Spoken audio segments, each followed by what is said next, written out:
Nicolas Barret, le fisc menace de se retourner contre les constructeurs automobiles s'ils ont triché sur leurs émissions de CO2. Le diesel, on en parlait hier matin, est dans le collimateur de l'État qui pourtant n'a pas cessé de l'encourager. Alors, oui, on se demande où est la cohérence, effectivement, parce que depuis plus de 30 ans, l'État français a tout fait pour favoriser le diesel.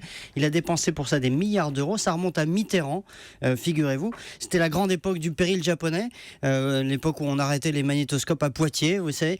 Alors Peugeot et Renault avaient convaincu l'État que si on ne les protégeait pas, ils allaient être submergés par Toyota et Honda. Le pouvoir socialiste à l'époque a donc créé cet avantage fiscal pour le diesel.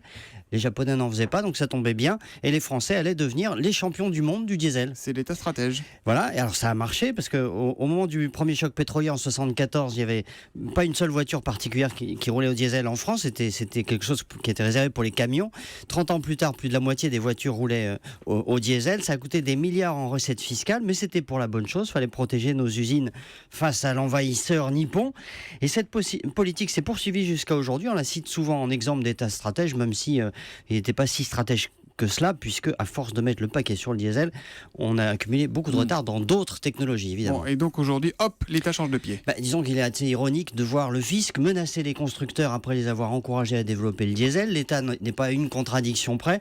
On savait depuis des années que les tests en laboratoire, par exemple, comme pour le diesel comme pour l'essence d'ailleurs, enjolivaient la réalité par rapport aux vraies conditions de conduite. Mais l'État n'a jamais rien dit. Il se réveille aujourd'hui pour des raisons politiques. L'État stratège est surtout un État hypocrite. Et boum, ça c'est envoyé. On verra. D'ailleurs, on a l'impression que l'écologie en politique et en économie, c'est un jour oui, un jour non, un jour oui. C'est toujours un peu la dernière roue du carrosse, l'écologie. Évidemment, c'est pas considéré comme une priorité pour les Français. Et donc les politiques s'en servent un peu comme une espèce de drapeau de fanion de bonne conscience. Voilà, la dernière roue du carrosse qui pollue.